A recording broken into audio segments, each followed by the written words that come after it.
How's everybody doing? Thanks for the shout out, TW. That was nice, buddy. I appreciate that. It is an honor to be here, and I come from a state that has wonderful, distinguished leaders like Jeb Bush and Marco Rubio, who's been getting name dropped a lot today. Marco was actually my first speaker in Florida, and that's how I got to know him. But you got to know him as the man who beat Charlie Crist. You may not have heard about this, but Charlie's thinking about running for office again as for governor in Florida. But, you know, this time he's going to be a Democrat. My thought is that he should probably go somewhere where his policies would be appreciated and embraced. I'm thinking the ambassador to Greece, maybe. Now, look, it is such an honor to be here. What you may not know about me is something that's important about my history, and that is I was homeschooled growing up as a young man.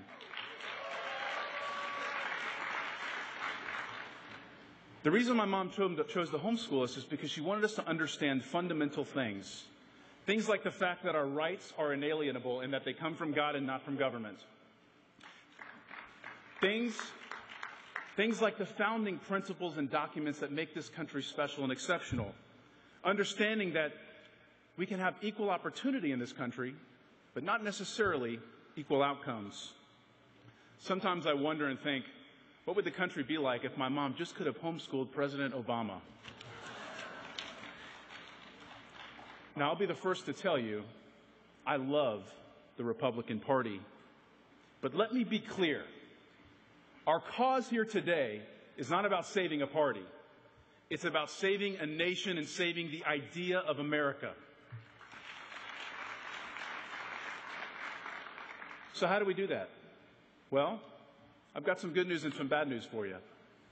The bad news is that I believe that we as a people are less free today than we were 4 years ago. And unfortunately, with this administration in the White House, we will probably continue on that trend for the next 3.5 years. But the good news is that I believe that states have an amazing opportunity, but it's a choice.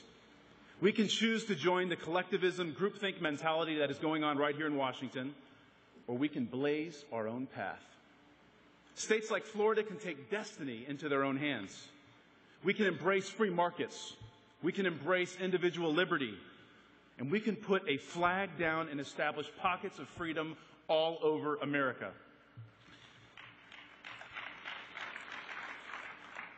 We can build our own Atlantis.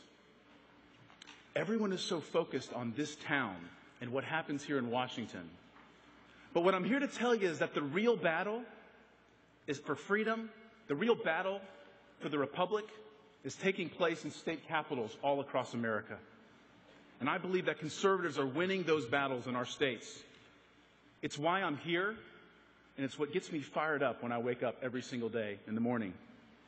Let me tell you just a little bit about what we're doing in Florida.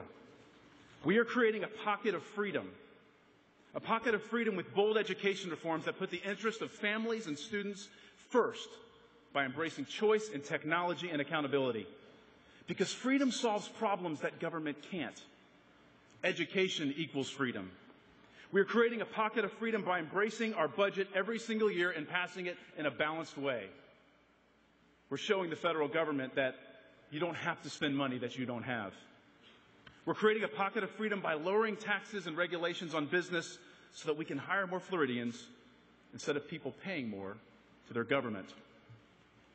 And let me tell you one more way we're planting a flag in our state. There is a troubling and increasing trend in Washington that some have described as cartel federalism. States are being lured, and I would argue coerced, into expanding programs like Medicaid and passing regulations not through federal mandate, but with a promise of free money. It's what states all across the United States are facing right now. They're trying to buy us off, one by one. But I am not buying it. Florida will not buy it, and America should not buy it. We will stand up to their inflexible plan, and we'll work on our own solution, one that better reflects the needs and the priorities of our state. Here's the bottom line. It's time for the states to take a stand. It's time for Florida and other states that are led by conservatives to create true pockets of freedom in the midst of the national uncertainty that we're facing today.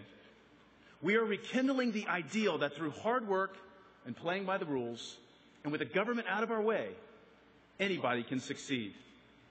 It's this ladder-up concept that is so unique to this country, but feels so far away for many today. We're doing all we can to make that ladder wider and higher and easier to climb for every Floridian. And by doing so, we will create a pocket of freedom that will be the envy of America and of the world. Come on down and hang with us in Florida. We're making changes. God bless you. Thank you very much, and God bless America.